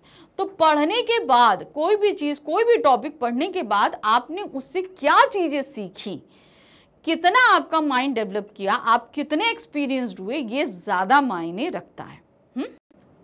चलिए नेक्स्ट क्वेश्चन क्या है। फिर भी जैसे मौत और विपत्ति के बीच भी आदमी मोह और माया के बंधन में जकड़ा रहता है, मैं फटकार और घुड़कियां खाकर भी खेल कूद का तिरस्कार ना कर सका था। तो यहाँ पर क्या चीज़ कही गई, अब इनसे पूछा जा रहा है कि आश्रय क्या है, हमको यही बताना है यहाँ पे। तो यहाँ पर सीधी सी चीज़ ये है कि उन्होंने ये पूछा, कह रहे हैं कि जैसे होता है ना विपत्तियाँ आती हैं, सब कुछ आता है, उसके बावजूद भी क्या आदमी को जो चीज़ पसंद है वो उस चीज़ का मोह नहीं छोड़ पाता, वो चीज़ उसके लिए बहुत प्रीशियस होती है। उसी तरीके से यहाँ पर क्या था, इनको इतनी डांट पड़ रही थी भाई साहब से, इतनी ज़्यादा उनको ताने मिल रहे थे, सब नसीहतें दी जा रही थी, सब कुछ हो रहा था, लेकिन उसके बावजूद जो एक खेल का मोह था वो उनसे नहीं छूट रहा था। मतलब इतनी डांट खा लें, सब कुछ कर लें, लेकिन उसके बाद वो पहुँच जाते थे फिर से क्या, खेलने के लिए। तो देखिए क्या दिया है। इस पंक्ति का आशय है कि जिस प्रकार मनुष्य किसी परिस्थिति में अपनी मोह माया का त्याग नहीं कर सकता, ठीक उसी प्रकार छोटा भाई भी अपनी खेल कूद का त्याग नहीं कर पा रहा था। यानी कि देखिए बहुत सारे लोग होते हैं ना कि उनके प्राण निकलने को होते हैं, लेकिन उनका जी कहीं ना कहीं अटका होता है, वो मोह वाली चीज़ जो होती है अटकी होती है, और वही चीज़ यहाँ पर थी।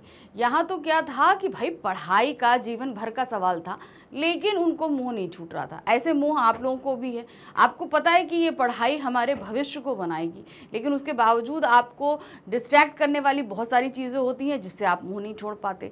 चाहे बाहर कोई गेम खेलना हो या आपके फ्रेंड्स हो, मोबाइल हो, टीवी हो, ये सारी चीज़ें हमें कहीं ना कहीं डिस्ट्रैक्ट करती हैं, हमको पता है, लेकिन उसके बावजूद इसका मोह नहीं छूटता। तो ये होता है मनुष्य का एकदम एक कहते हैं ना आदत होती है, एक नेचुरल चीज़ है, नेचुरल हैबिट है। तो ये सभी के साथ होती है, परिस्थितियों के हिसाब से इन सारी चीज़ों का मोह अलग अलग तरीकों से होता रहता है। अब आते हैं तीसरा, बुनियाद ही पुख्ता ना हो तो मकान कैसे पायदार बनेगा। ये बात किसने कही थी? बड़े भाई साहब ने। क्यों कही थी? क्योंकि भाई वो एक ही क्लास में 2-2 3-3 साल पढ़ते थे, तो उनका कहने का मतलब था कि जब तक हमें जो हमारे पढ़ाई का बेस है उसे हमें पहले मजबूत करना है, तो वो उसके लिए 1 साल 2 साल एक क्लास में पढ़ लेते थे। तो ये पढ़ाई के मामले में तो नहीं, लेकिन अगर हम मकान के मामले में बोलें कि अगर मकान बनता है तो उसके मामले में बिल्कुल सही है। अब आप ये बोलो कि अगर एक ही क्लास में 2-2 3-3 साल पढ़ोगे तो कितने साल तक आप पढ़ते रहोगे? तो यहाँ पर है कि भाई 1 साल आपको दिया गया है और आपकी बुद्धि के हिसाब से उतना ठीक है, आपको उतने में वो क्लास पास करनी होती है। लेकिन मकान में क्या होता है कि आपको नींव पहले मजबूत करनी होती है। नींव जब आपकी मजबूत हो जाती है तो उसके ऊपर मकान बहुत ही मजबूत खड़ा रहता है। इसीलिए आप ये मानिएगा कि जो एक मकान बनता है उसकी नींव में, उसके कंस्ट्रक्शन पे जितना खर्चा आता है, उसकी नींव में उसका आधा खर्चा आता है। ठीक है, तो अगर आप 6 मंजिला या 8 मंजिला 10 मंजिला जितनी ऊपर बड़ी इमारत खड़ी करने जा रहे हैं, तो उसमें अगर मान लीजिए आपको 1.5-2 करोड़ 5 करोड़ जितने का भी खर्चा आ रहा है, तो मान लीजिए सपोज 5 करोड़ का है, तो उसमें से 2.5 करोड़ तो खाली ये समझ लीजिए कि आपका नींव में चला जाएगा। तो ये चीज़ होती है, यही चीज़ कहा जाता है कि भाई जो नींव है वो मजबूत करनी है। देखिए क्या है, इस पंक्ति का आशय है कि जिस प्रकार मकान को मजबूती प्रदान करने के लिए उसकी नींव को मजबूत बनाते हैं, ठीक उसी प्रकार मनुष्य के जीवन को सफल बनाने के लिए शिक्षा रूपी नींव की मजबूती अति आवश्यक है। तो ये बात बिल्कुल सही है कि हम आगे चल के एक बहुत अच्छा जीवन जिएं, सफल जीवन जिएं, तो उसके लिए हमारी पहली सीढ़ी होती है हमारी एजुकेशन। हमारी एजुकेशन हम जितने अच्छे तरीके से करेंगे, हमारा आगे चल के भविष्य उतना ही ज़्यादा सुधरता है। अब आते हैं नंबर 4 पे। क्या दिया गया है? आंखें आसमान की ओर थीं और मन उस आकाशगामी पथिक की ओर जो मंद गति से झूमता पतन की ओर चला आ रहा था। मानो कोई आत्मा सर्ग से निकलकर विरक्त मन के नए संस्कार ग्रहण करने जा रही है। तो ये किसके लिए कहा गया था? वो पतंग जो कट के धीरे धीरे नीचे की तरफ आ रही थी, ये बात उसके लिए कही गई थी। इस पंक्ति का आशय है कि लेखक की नज़र केवल और केवल आसमान से नीचे आती हुई पतंग पर थी। वो भाई आसमान में बहुत सारी चीज़ें होती हैं, नीचे भी होती हैं, लेकिन हमारा अगर जो एक फोकस होता है, जिस चीज़ को हम देखना चाहते हैं, पाना चाहते हैं, तो लेखक का फोकस सिर्फ उतने पर ही था। वो कौन था? जो वो पतंग नीचे की ओर आ रही थी, उसका फोकस उतने पर ही था। वह इस समय दुनिया जहान से बेखबर अपनी ही दुनिया में खोया हुआ था कि भाई साहब क्या कहेंगे, आसपास क्या है, उसे इन सारी चीज़ों से कोई सरोकार नहीं था। उसने एक अपनी दुनिया, अपनी खेलकूद की जो दुनिया बनाई थी, वो उसी में मस्त था, और ख़ास तौर से इस समय सिर्फ वो पतंग की तरफ उसकी निगाह थी।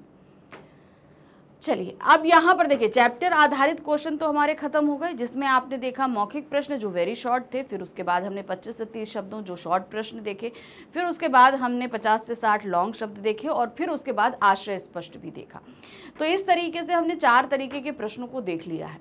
अब हम आ गए हैं अपने भाषा अध्ययन पे, जहाँ पर हम व्याकरण को देखेंगे। अब ये जो व्याकरण हम देखने के लिए जा रहे हैं, जरा थोड़ा सा सावधानी, क्योंकि ये चैप्टर आधारित चीज़ है। अब आप ये बोलोगे कि मैम ये सारी चीज़ें, हम ये नहीं कह रहे कि जो चैप्टर में पूछा गया है वही आएगा, इनके स्वरूप बदल के आपसे पूछे जा सकते हैं। ठीक है, मान लीजिए कोई गद्यांश या काव्यांश गद्यांश इसी चैप्टर से दे दिया गया, तो फिर ये जो व्याकरण वाले सवाल हैं ये आपके उस गद्यांश से आ सकते हैं। ठीक है ना। चलिए, भाषा अध्ययन है। निम्नलिखित शब्दों के 2-2 पर्यायवाची शब्द लिखिए। नसीहत, रोष, आज़ादी, राजा, ताज्जुब। तो अब ये कुछ क्या हैं? शब्द हैं जिनके हमको लिखने हैं पर्यायवाची। तो चलिए देखिए कैसे। नसीहत, मशवरा, सलाह, सीख। रोष, गुस्सा, क्रोध, क्षोभ। आज़ादी, स्वाधीनता, स्वतंत्रता, मुक्ति। राजा, महिप, भूपति, नृप। ताज्जुब, आश्चर्य, अचंभा, अचरज। तो ठीक है ना। तो इस तरीके से आप क्या जान गए? कुछ पर्यायवाची शब्द। चलिए देखिए क्या है। प्रेमचंद की भाषा बहुत पैनी और मुहावरेदार है। आपने प्रेमचंद की जितनी भी जो कहानियाँ पढ़ी हैं या जो कुछ भी है, सब में वो मुहावरे बहुत अच्छे से इस्तेमाल करते हैं, इसमें कोई दो राय नहीं है। इसीलिए इनकी कहानियां रोचक और प्रभावपूर्ण होती हैं। इस कहानी में आप देखेंगे कि हर अनुच्छेद में 2-3 मुहावरों का प्रयोग किया गया है। मतलब जो एक पैराग्राफ होता है उस पैराग्राफ में कम से कम नहीं तो 2-3 मुहावरों का इस्तेमाल होगा। देखिए कहते हैं ना कि लेखन को आपको सुधारना है तो आप पर्यायवाची है, मुहावरे हैं, इन सभी का बहुत सटीक इस्तेमाल करिए, आपका लेखन स्वतः ही सुधरेगा। और इसका बहुत अच्छा उदाहरण आप प्रेमचंद की लेखन शैली को देखिए। ठीक है, चलिए अब हम उदाहरण देख लेते हैं क्या दिया गया है। उदाहरणतः इन वाक्यों को देखिए और ध्यान से पढ़िए। ये बुक में आपको दिया है। मेरा जी पढ़ने में बिल्कुल ना लगता था, 1 घंटा भी किताब लेकर बैठना पहाड़ था। अब यहाँ पहाड़ था तो ये क्या है, एक मुहावरा है। पहाड़ था मतलब कि बहुत कठिन काम था। ठीक है, फिर आइए, भाई साहब उपदेश की कला में निपुण थे, ऐसी ऐसी लगती बातें कहते, ऐसे ऐसे सूखती बाण चलाते कि मेरे जिगर के टुकड़े टुकड़े हो जाते और हिम्मत टूट जाती। अब देखिए एक ही लाइन में उन्होंने 3 मुहावरों का इस्तेमाल किया। पहला क्या है, लगती बातें कहते, यानी कि ऐसी बातें जो वाकई ही दिल को चुभ जाएं। सूखती बाण चलाना, सूखती बाण चलाना मतलब बातों के जरिए, उदाहरणों के जरिए बातों को इस तरीके से कहना कि सामने वाला व्यक्ति जो गलत कृत्य कर रहा है उसे उसके ज्ञान भान हो जाए। जिगर के टुकड़े टुकड़े, अब जिगर के टुकड़े टुकड़े यानी कि दिल को बहुत तकलीफ होना। वह जानलेवा टाइम टेबल व आंख फोड़ पुस्तकें किसी की याद न रहती और भाई साहब को नसीहत और फजीहत का अवसर मिल जाता। अब जानलेवा मतलब कि ऐसा काम जो मतलब मौत जैसा लगे, कि मतलब कहते हैं ना मौत से हमें बहुत डर लगता है, तो वही कहा वह जानलेवा टाइम टेबल, यानी कि उसको फॉलो करना यानी कि मौत को गले लगाने के बराबर था। वह आंख फोड़ पुस्तकें, आंख फोड़ का मतलब क्या होता है कि उसमें आंखें लगाते रहो, यानी कि आंखें फोड़ दो, फायदा कुछ नहीं, क्योंकि जब मन ही नहीं लग रहा तो चीजें याद कैसे होंगी। सिंपल सी एक चीज है ना। अब इन निम्नलिखित मुहावरों का वाक्य में प्रयोग करिए। अब जैसे हम लोगों ने देखा कि अभी उन्होंने कितने अच्छे तरीके से मुहावरों का इस्तेमाल किया। अब यही काम उन्होंने हमको दिया है, कुछ मुहावरे दिए हैं और इनका हमें वाक्य में प्रयोग करना है। चलिए देखते हैं क्या क्या है। सिर पर नंगी तलवार लटकना, आड़े हाथों लेना, अंधे के हार बटेर लगना, लोहे के चने चबाना, दांतों पसीना आना, ऐरा गहरा नत्थू खैरा। तो ये कुछ मुहावरे हैं और इनका हमें करना है वाक्य में प्रयोग। तो देखिए क्या है, मुहावरा है सिर पर नंगी तलवार लटकना, यानी कि खतरा बना रहना। उधार लेने के कारण रोहन के सिर पर हमेशा साहूकार की नंगी तलवार लटकती रहती है। अब साहूकार क्या है, हमेशा कब टपक पड़ेगा पैसा लेने के लिए, यानी कि खतरा हमेशा साहूकार के बना रहता है, साहूकार के आने का खतरा बना रहता है। फिर आते हैं आड़े हाथों लेना। अब यहाँ क्या दिया है, पिता ने राम की गलती पर उसे आड़े हाथों लिया, यानी कि तुरंत खबर लेना है ना। अगर मान लीजिए कुछ गड़बड़ करी है तो तुरंत उस चीज़ की पूछ करना, पड़ताल करना, यानी कि तुरंत ही खबर लेना। फिर आते हैं अंधे के हाथ बटेर लगना। इसका क्या मतलब है, कम पढ़े लिखे रमेश को इतनी अच्छी नौकरी का लगना जैसे अंधे के हाथ बटेर लगना। जो जिसको मतलब जो क्या कहते हैं लायक ना हो उसे वो चीज़ मिल जाए, वो चीज़ है। तो इसको इतनी अच्छी नौकरी मिलने की कोई मतलब, वो इतना लायक ही नहीं था कि उसे इतनी अच्छी नौकरी मिलती, लेकिन उसे मिल गई, यानी कि अंधे के हाथ बटेर लग गया। आगे क्या है, लोहे के चने चबाना, यानी कि बहुत कठिन काम करना। आजकल के प्रतियोगिता के वातावरण में प्रथम श्रेणी में परीक्षा उत्तीर्ण करना लोहे के चने चबाने के समान है। क्या है, लोहे के चने चबाना बहुत मुश्किल काम है। फिर है दांतों पसीना आना। फिर क्या है, गणित के इन सवालों ने तो मेरे दांतों पसीना निकाल दिया। दांतों पसीना निकालना यानी कि बहुत मेहनत करना, कि गणित के जो सवाल होते हैं उनको करने में अच्छी खासी जो है वो मेहनत लग जाती है। ऐरा गहरा नत्थू खैरा, यहाँ क्या दिया है, अब तो यही बात हो गई कि कोई भी ऐरा गहरा आएगा और उपदेश देगा। तो ऐरा गहरा नत्थू कहना यानी कि कोई भी किसी के बारे में भी कोई भी आए और कुछ भी मुझे कहकर चला जाए।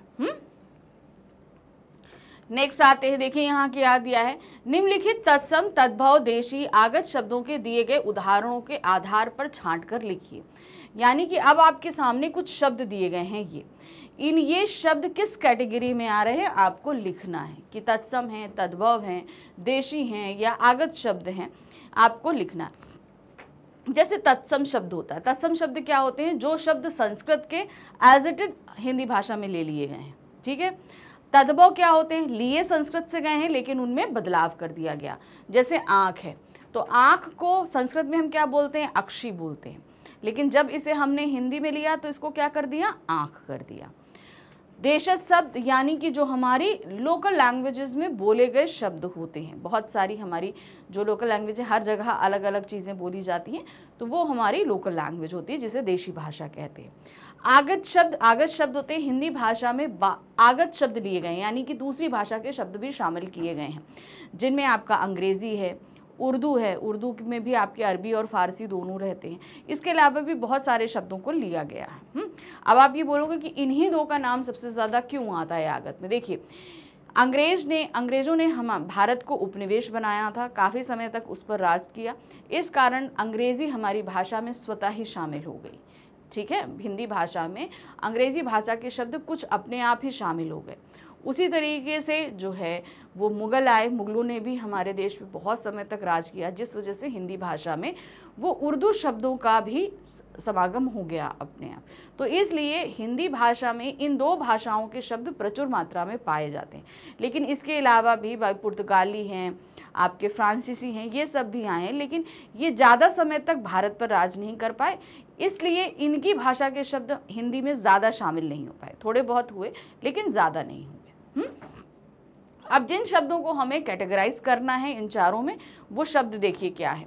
तालीम, जल्दबाजी, पुख्ता, हाशिया, चेष्टा, जमात, हर्फ, सूक्ति बाण, जानलेवा, आँख फोड़, घुड़कियाँ, आधिपत्य, पन्ना, मेला, तमाशा, मसलन, स्पेशल, स्कीम, फटकार, प्रातःकाल, विद्वान, निपुण, भाई साहब, अवहेलना, टाइम टेबल। तो आप देख रहे हैं इसमें कई सारे शब्द जो हैं वो इंग्लिश के हैं, कुछ आपके उर्दू के हैं, कुछ देशी भाषा हैं। तो इन्हीं सभी को चलिए हम साफ अलग अलग करते हैं। तो देखिए, सबसे पहले हम देख रहे हैं चेष्टा। चेष्टा शब्द हमारा किस में आ रहा है, ये तत्सम शब्द है, ठीक है। दूसरा सूक्ति बाण तत्सम शब्द है, आधिपत्य तत्सम शब्द है, विद्वान तत्सम है, प्रातःकाल, निपुण, अवहेलना। अब आप ये देखो, एक चीज ध्यान से देखे ना, ये तत्सम शब्द हैं सारे, ठीक है। तत्सम शब्द का मतलब क्या हुआ, जो संस्कृत से एज इट इज हिंदी भाषा में ले लिए गए हैं, जैसे संस्कृत में थे उसे एज इट इज हम संस्कृत भाषा में ले आए हैं। फिर आते हैं तद्भव शब्द, कौन कौन से हैं, पन्ना और भाई साहब। अब ये क्या है, ये लिए तो संस्कृत से गए लेकिन हिंदी में आते ही इनके रूप को बदला गया, ठीक है। फिर आते हैं देशज शब्द, जो हमारे यहाँ अलग अलग क्षेत्रों में बोले जाते हैं, जो हमारे देशी खुद हमारे अपने शब्द हैं। घुड़कियाँ, जानलेवा, मेला तमाशा, फटकार, आँख फोड़, ठीक है। अब आते हैं आगत शब्द, जिसमें आप देख रहे हैं तालीम, जल्दबाजी, स्पेशल। आप देखिए, तालीम, जल्दबाजी, पुख्ता, जमात, हर्फ, मसलन, हाशिया, ये सभी उर्दू शब्द हैं, ठीक है।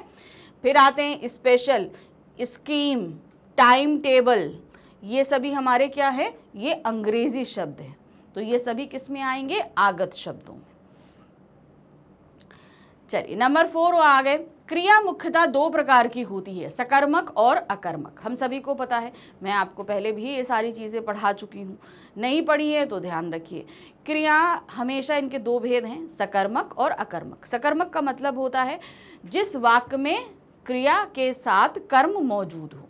अकर्मक जिस वाक्य में क्रिया के साथ कर्म मौजूद ना हो, वो कहलाती है अकर्मक क्रिया, ठीक है। तो देखिए, चलिए पढ़ लीजिए और फटाफट मैं इनको बता भी दूंगी कि आप किस तरीके से इसे आइडेंटिफाई करोगे, क्या सकर्मक है क्या अकर्मक है। वाक्य के जिस क्रिया के प्रयोग में कर्म की अपेक्षा रहती है उसे सकर्मक क्रिया कहते हैं ना, यानी कि वाक्य में जहां पर क्रिया के साथ कर्म मौजूद रहता है उसे सकर्मक क्रिया कहते हैं, ठीक है। अब जैसे दिया, शीला ने सेब खाया, मोहन पानी पी रहा है। अब इसको मैं आपको समझाती हूँ, ध्यान से देखना, ठीक है। क्या होता है, क्रिया को संपन्न होने के लिए हमेशा यानी कि कभी कभी, जो हम हमेशा कह रही हूँ, जब हमें क्रिया को संपन्न होने के लिए किसी की हेल्प की ज़रूरत पड़ती है तो वो कर्म होता है, और जहाँ पर क्रिया स्वतः ही संपन्न हो जाए, किसी चीज़ की हेल्प नहीं ले, तो वो अकर्मक होता है। अब ये आप कैसे आइडेंटिफाई करोगे, इसको आइडेंटिफाई करने का सबसे आसान तरीका ये है कि वाक्य पढ़ो और वाक्य में जो क्रिया है, क्रिया के साथ आपको सिर्फ एक क्वेश्चन पूछना है, क्या। क्या करना है, क्या। पूरा सेंटेंस छोड़ दो, सिर्फ पूछ लो क्या। अगर वाक्य में उसका आंसर मिल रहा है तो वो सकर्मक है, और अगर नहीं मिल रहा है तो वो अकर्मक है। जैसे अब आप यहाँ पर वाक्य देख रहे हो, ठीक है, इसमें क्या, शीला ने सेब खाया, क्रिया क्या है, खाया। अब खाया के साथ आप क्वेश्चन करो, क्या खाया। ये क्वेश्चन जब आप करोगे कि क्या खाया, ठीक है, सिर्फ खाया के साथ करना, बाकी सेंटेंस छोड़ दो। जब आपने खाया के साथ क्वेश्चन किया तो आपको आंसर मिल रहा है इस वाक्य में, बिल्कुल मिल रहा है। आंसर है सेब खाया। तो ये क्या हो गई आपकी सकर्मक क्रिया। क्रिया कौन सी हो गई, ये सकर्मक क्रिया, ठीक है। अब मोहन पानी पी रहा है, क्रिया क्या है, पी रहा है, ठीक है। अब इसमें आप क्वेश्चन करो, क्या पी रहा है। हमेशा ध्यान रखना, आपको क्वेश्चन सिर्फ क्या लगा के करना है, कौन, किसे, कब, कहाँ लगाकर नहीं करना है, सिर्फ क्या लगाना है, क्या। अब क्या पी रहा है, आंसर मिला, बिल्कुल पानी पी रहा है, तो ये क्या हो गई, एक सकर्मक क्रिया हो गई, ठीक है।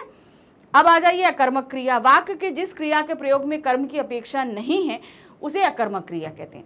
यानी कि वाक्य में क्रिया के साथ जब कर्म नहीं होगा तो वहां अकर्मक क्रिया होगी। जैसे आइए, शीला हंसती है, क्रिया क्या है, हंसती है। क्या हंसती है, कौन हंसती है कि आंसर मिल रहा है, कौन हंसती है, शीला हंसती है।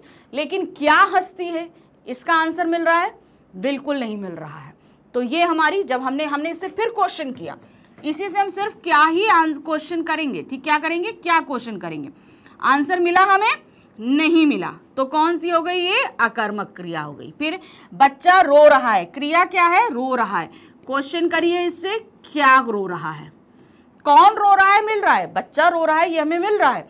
लेकिन अगर हम पूछें क्या रो रहा है तो नहीं मिल रहा, तो ये क्रिया हमारी सीधे सीधे क्या हो गई, अकर्मक क्रिया हो गई। समझ गए। जहां पर हमें क्या करने से उत्तर मिलता है वाक्य में, वो आपका सकर्मक क्रिया होती है, और जहां हमें उत्तर नहीं मिलता वो हमारी अकर्मक क्रिया होती है, ठीक।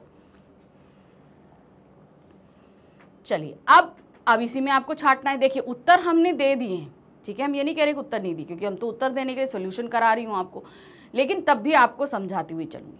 नीचे दिए गए वाक्यों में कौन सी क्रिया है सकर्मक या अकर्मक, लिखिए, ठीक है। तो आंसर तो लिखे हुए, ध्यान से दीजिए। देखिए, उन्होंने वही हाथ पकड़ लिया। अब आंसर, इसमें क्रिया क्या है, पकड़ लिया।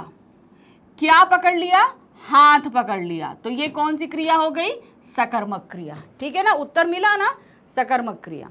फिर आते हैं, फिर चोरों सा जीवन कटने लगा। क्या कटने लगा, कटने लगा क्रिया है, क्या कटने लगा, जीवन कटने लगा। उत्तर आपका बिल्कुल सकर्मक है। शैतान का हाल भी पढ़ा ही होगा, ठीक है। अब यहां पर क्या है, पढ़ा ही होगा, ये क्रिया है। क्वेश्चन किया, क्या पढ़ा ही होगा, हाल, आंसर क्या आया, हाल, तो ये क्या हो गया, आपकी सकर्मक क्रिया हो गई। नेक्स्ट आते हैं, मैं यह लताड़ सुनकर आंसू बहाने लगता, ठीक है। इसमें क्रिया क्या है, आंसू बहाने लगता, ठीक है, बहाने लगता। क्या बहाने लगता, आंसू बहाने लगता, तो ये क्या हो गई, आपकी सकर्मक क्रिया हो गई। नेक्स्ट आते हैं, समय की पाबंदी पर एक निबंध लिखो, ठीक है। लिखो हमारी क्रिया है, क्या लिखो, निबंध लिखो, आंसर है सकर्मक है, ठीक है। नेक्स्ट आते हैं, मैं पीछे पीछे दौड़ रहा था, क्रिया है दौड़ रहा था। क्या दौड़ रहा था, आंसर है यहां पर, बिल्कुल भी आंसर हमारे पास नहीं है, तो ये हो गया हमारा अकर्मक क्रिया।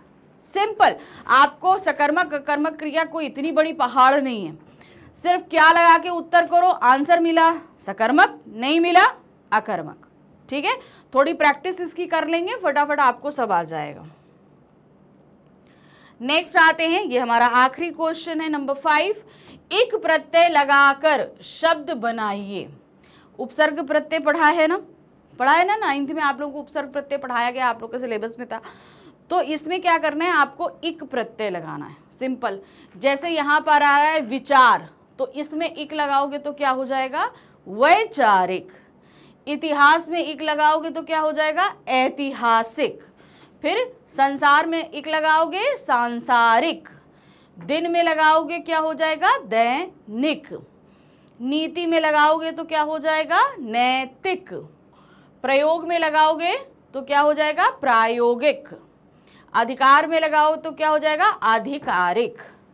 चलिए देख लेते हैं इसका हम आंसर।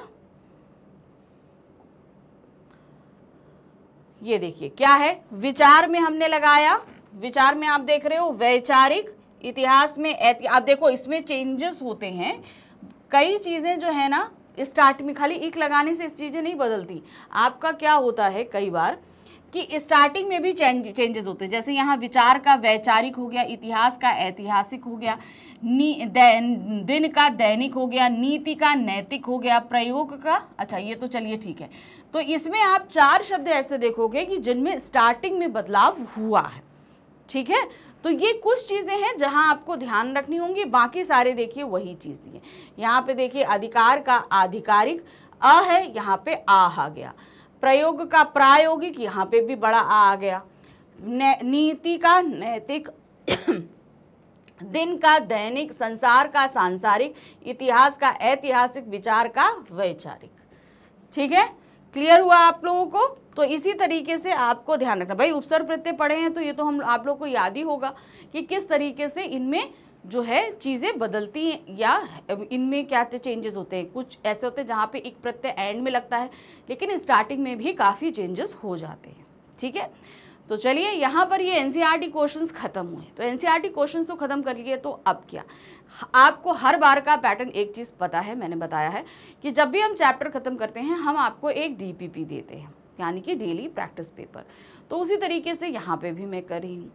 आपको मैंने एक प्रैक्टिस पेपर बनाकर दिया हुआ है। कहाँ मिलेगा आपको? डिस्क्रिप्शन में जाइए, वहाँ पर आपको इसका लिंक मिलेगा, उसे आप डाउनलोड करिए। डाउनलोड करने के बाद में आप इसमें ध्यान से देखेंगे कि आपको 4 तरीके के प्रश्न दिए गए हैं, जिनमें आपके बहुविकल्पीय हैं, आपके वेरी शॉर्ट है और लॉन्ग है। तो मतलब मैंने चैप्टर से आधारित आपको हर तरीके के क्वेश्चन के प्रैक्टिस करने के लिए क्वेश्चन दे दिए।